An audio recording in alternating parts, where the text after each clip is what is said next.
प्रश्न 4। निम्नलिखित में से कौन प्रतिलोम अनुपात में है? पहला, किसी कार्य पर लगे व्यक्तियों की संख्या और उस कार्य को पूरा करने में लगा समय। प्रश्न 4 का पहला तो कह रहा है कि निम्नलिखित में से कौन प्रतिलोम अनुपात में है। तो किसी कार्य पर लगे व्यक्तियों की संख्या और उस कार्य को पूरा करने में लगा समय। तो इसका उत्तर देंगे हाँ, यानी ये जो है प्रतिलोम अनुपात में है। कैसे? तो किसी कार्य पर लगे व्यक्तियों की संख्या और उस कार्य को पूरा करने में लगा समय। तो अगर व्यक्ति को बढ़ाएंगे तो समय कमेगा, यानी किसी कार्य को करने में व्यक्तियों की संख्या अगर बढ़ेगा तो उस कार्य को पूरा करने में जो समय लगा है वह कम होगा, क्योंकि व्यक्ति बढ़ गया है। उसी तरह अगर व्यक्ति की संख्या को कम कर देंगे तो समय ज़्यादा लगेगा उस काम को पूरा करने में। तो ये प्रतिलोम अनुपात में है। ठीक है, क्योंकि एक बढ़ रहा है तो एक कम रहा है। जैसे व्यक्ति बढ़ रहा है तो समय कम लगेगा, व्यक्ति कम रहा है तो समय ज़्यादा लगेगा, यानी ये प्रतिलोम अनुपात में है। तो इसीलिए हाँ देंगे इसका उत्तर। दूसरा, एक समान चाल से किसी यात्रा में लिया गया समय और तय दूरी। एक समान चाल से किसी यात्रा में लिया गया समय और तय दूरी। तो देखिए, चाल यहाँ पे बराबर है। चाल क्या है? समान है, यानी एक जैसा चाल है। तो अगर दूरी बढ़ेगा तो समय भी बढ़ेगा, क्योंकि चाल जो है बराबर है। तो दूरी अगर बढ़ेगा तो समय भी बढ़ेगा, और दूरी कम करेंगे तो समय भी कम लगेगा, क्योंकि चाल जो है एक समान है। तो ये प्रतिलोम अनुपात में नहीं है, ये प्रत्यक्ष अनुपात में है। क्योंकि चाल समान है तो समय बढ़ाएंगे तो दूरी भी बढ़ेगा, और समय कम करेंगे तो दूरी भी कम लगेगा। ठीक है, यानी दूरी ज़्यादा होगा तो समय भी ज़्यादा लगेगा, और दूरी कम होगा तो समय भी कम लगेगा। तो इसका उत्तर देंगे नहीं। तो नहीं, ये प्रतिलोम अनुपात में नहीं है। ये जो है प्रतिलोम अनुपात में नहीं है। ये कौन सा अनुपात में है? प्रत्यक्ष अनुपात में है। ठीक है, क्योंकि एक बढ़ने से दूसरा भी बढ़ रहा है। जैसे दूरी बढ़ने से समय भी बढ़ रहा है, दूरी कम होने से समय भी कम हो रहा है। ये उल्टा नहीं है। ठीक है, जैसे इसमें व्यक्ति बढ़ रहा था तो समय कम रहा था, यानी उल्टा हो रहा था इसमें। तो ये प्रतिलोम अनुपात में है। और इसमें ये दूरी बढ़ रहा है तो समय भी बढ़ रहा है, यानी एक को बढ़ने से दूसरा भी बढ़ रहा है। तो इसमें हम नहीं देंगे, क्योंकि ये प्रतिलोम अनुपात में नहीं है, ये प्रत्यक्ष अनुपात में है। तो दूसरा का उत्तर होगा नहीं। तीसरा, खेती की गई भूमि का क्षेत्रफल और काटी गई फसल। तो इसमें भी हम नहीं लिखेंगे। कैसे? तो देखिए, कह रहा है कि निम्नलिखित में से कौन प्रतिलोम अनुपात में है। तो खेती की गई भूमि का क्षेत्रफल और काटी गई फसल प्रतिलोम अनुपात में नहीं है। कैसे? तो जितना हम खेती करेंगे भूमि पे उतना ही फसल उगेगा, यानी खेत का अगर क्षेत्रफल बढ़ेगा तो फसल भी बढ़ेगा, वहाँ जो उपज रहा है। ठीक है, तो एक को बढ़ने से दूसरा भी बढ़ रहा है, एक को घटने से दूसरा भी घट रहा है। तो ये हो गया प्रत्यक्ष अनुपात में, ये प्रतिलोम अनुपात में नहीं है। इसीलिए हम इसका उत्तर नहीं देंगे। ठीक है, क्योंकि ये प्रत्यक्ष अनुपात में है, क्योंकि एक बढ़ रहा है तो दूसरा भी बढ़ रहा है, एक घट रहा है तो दूसरा भी घट रहा है। जैसे भूमि का क्षेत्रफल कम रहेगा तो कम फसल उगेगा, वहाँ भूमि का क्षेत्रफल ज़्यादा होगा तो ज़्यादा फसल उगेगा। इसलिए ये प्रतिलोम अनुपात में नहीं है। चौथा, एक निश्चित यात्रा में लिया गया समय और वाहन की चाल। तो इसका उत्तर हम हाँ देंगे। कैसे हाँ देंगे? यानी ये प्रतिलोम अनुपात में है। कैसे? तो देखिए, कह रहा है एक निश्चित यात्रा में, यानी यात्रा निश्चित है। जैसे यहाँ से मान लीजिए, यहाँ से जाना है स्कूल, अपना स्कूल जाना है घर से, तो यात्रा तो निश्चित है, घर से स्कूल ही जाना है।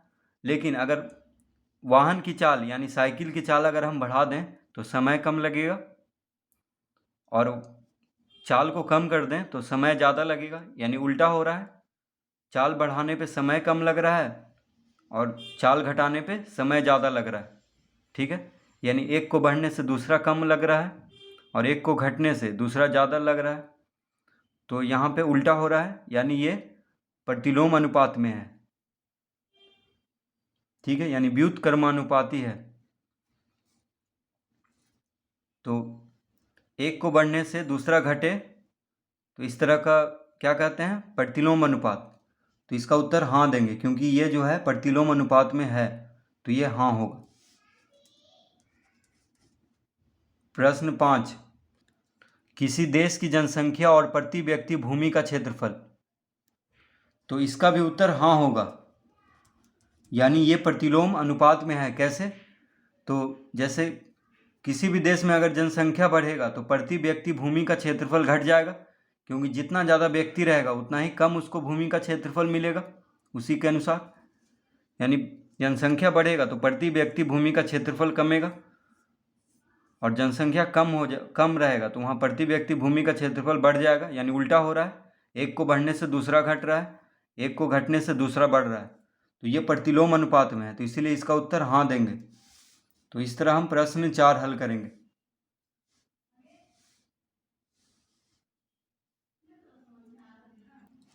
प्रश्न 5, रिक्त स्थानों को भरें। तो पहला है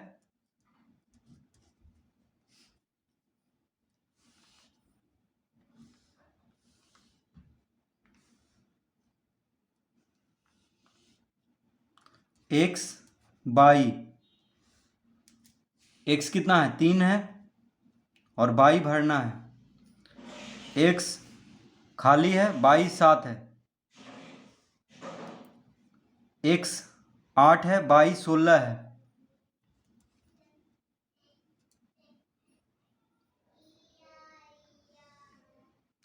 x 9 है और बाई खाली है।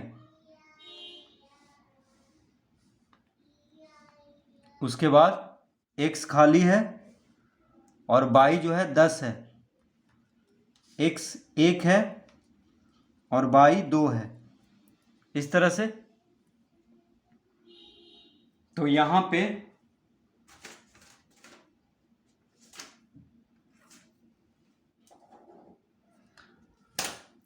तो कैसे भरेंगे इसको? तो देखिए, तो यहाँ पे देखेंगे, देखिए ये इन दोनों में देखेंगे 8 दूना 16 हो रहा है। क्या हो रहा है? 8 दूना 16, यानी x और बाई में अनुपात क्या है? 1/2 का। तो इसको हम इस तरह से समझेंगे। देखिए 8 से 16 काटेंगे तो 2 आ रहा है, यानी कितना आया? 1/2। और यहाँ पे भी 1/2 है। देखिए 1/2 है, यानी इन सभी का अनुपात क्या है? 1/2 है। तो x बटा बाई बराबर यहाँ पे 1/2 लाना है। x बटा बाई बराबर क्या लाना है? 1/2। तो यहाँ पे देखिए 8 दूना 16, 8 x में 2 गुना करके लिखा गया है। उसी तरह x कितना है? 3 है, तो 3 दूना 6 लिख देंगे। यहाँ पे क्या लिखेंगे? 6 लिखेंगे। 9 दूना 18, x में 2 गुना करेंगे तो 9 दूना 18, 3 दूना 6 और 10 है यहाँ पे, तो बाई में 10 है तो यहाँ 5 होगा, क्योंकि 5 दूना 10 होता है। तो x और बाई का अनुपात 1/2 है। तो देखिए 5 दूना 10, अब 7 है यहाँ पे, तो 7 का आधा यहाँ पे भरेंगे, यानी 7/2 भरेंगे यहाँ पे। 7/2, तो 7/2 और 7/2 से 7 को काटेंगे तो 2 आएगा। जैसे देखिए 7 है, क्या है? 7 है।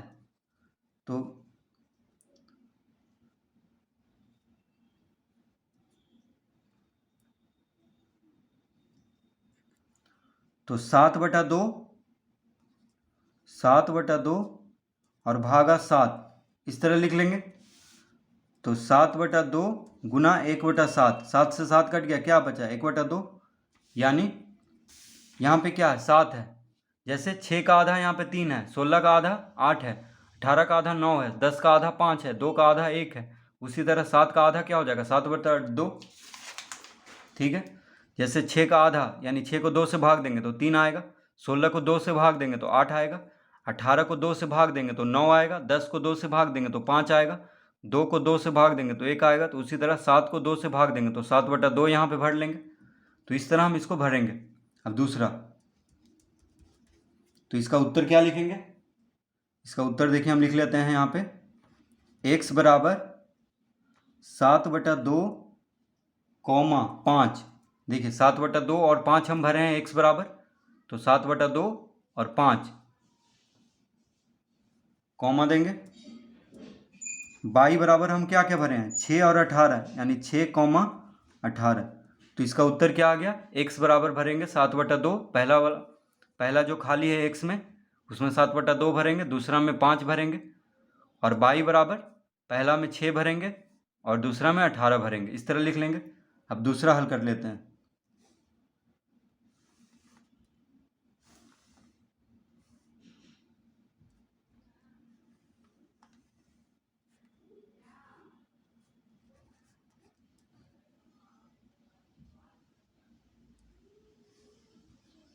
छः है, y बराबर यहाँ 8/3 है, यहाँ 12 है, यहाँ 16 है, 16/3/2 है,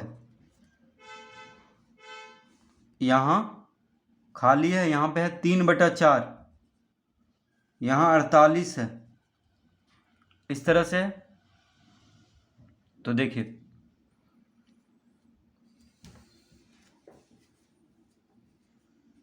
तो इसको हम कैसे चेक करेंगे, तो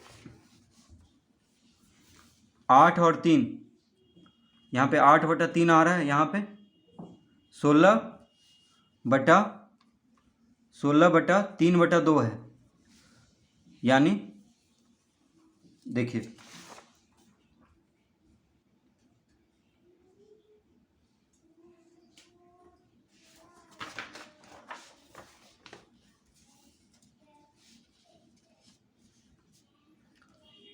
तो x/y कितना आ रहा है, 8/3 और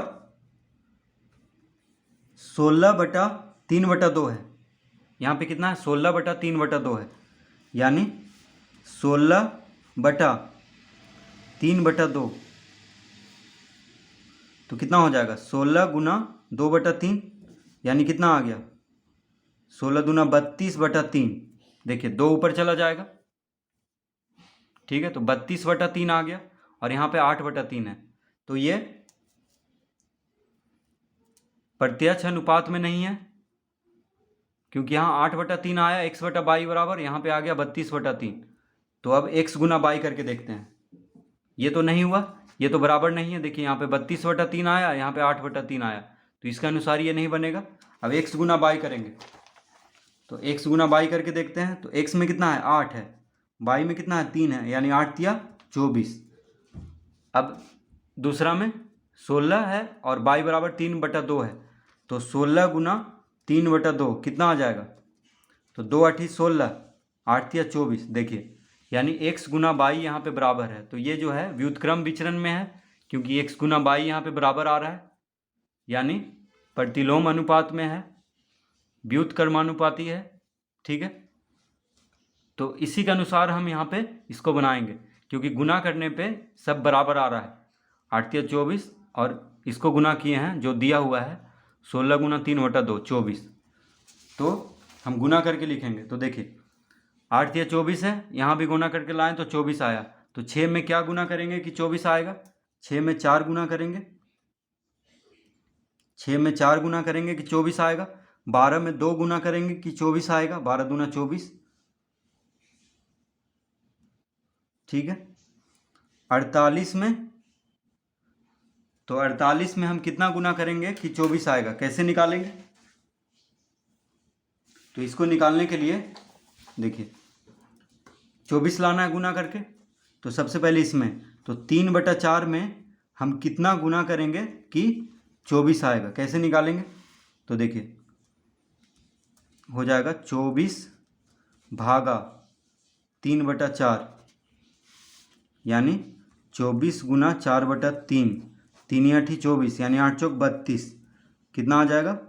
32। कितना आएगा? 32 आएगा। देखिए 8 चौक 32। तो कैसे निकालें? तो देखिए पहले हम मिला के देख लेते हैं। तो 32 गुना 3/4 यानी 4 8 32, 8 बार में कट जाएगा, 8 3 24। ठीक है, तो कैसे हम निकालेंगे? तो 3/4 में क्या गुना करेंगे कि 24 आएगा? हमें पता है 24 लाना है। तो यहाँ पे प्रश्नवाचक चिन्ह दिए हैं, तो यहाँ पे 3/4 गुना में है प्रश्नवाचक चिन्ह के साथ। तो 3/4 को इधर लाएंगे बराबर के दायां तरफ, तो भागा में हो जाएगा। यानी भागा में है तो गुना में बदलेंगे तो 3/4 क्या हो जाएगा? 4/3। तो 3 8 24 यानी 8 चौक 32। 32 भरना होगा। यहाँ पे कितना भरेंगे? 32 भरेंगे। कितना भरेंगे यहाँ पे? 32। ठीक है, यानी 32 गुना 3/4 करेंगे तो 24 आ जाएगा। देखिए 32 गुना 3/4 करेंगे तो 24 आ जाएगा। 4 8 32 और 8 3 24। ठीक है, तो यहाँ पे क्या भरेंगे? 32 भरेंगे। अब 48 में कितना गुना करें कि 24 आ जाए? क्योंकि 24 सबको गुना करने पे आ रहा था। तो 48 में कितना गुना करेंगे? देखिए 48 में कितना गुना करेंगे कि 24 आ जाए? तो प्रश्नवाचक चिन्ह देंगे यहाँ पे। तो प्रश्नवाचक चिन्ह बराबर हो जाएगा 24/48, क्योंकि 48 गुना में है बराबर के बाएं तरफ। तो 48 को दाएं तरफ भेजेंगे तो भाग में हो जाएगा। यानी 24 दूना 48 यानी कितना आ गया? 1/2। तो 1/2 हम भर देंगे। यानी 48 में 1/2 गुना करेंगे तो क्या आ जाएगा? 24, क्योंकि 48 का आधा होता है 24। तो 48 में 1/2 यानी आधा गुना करेंगे तो 24 आ जाएगा। तो हम यहाँ पे क्या भर देंगे? 1/2। क्या भरेंगे? 1/2।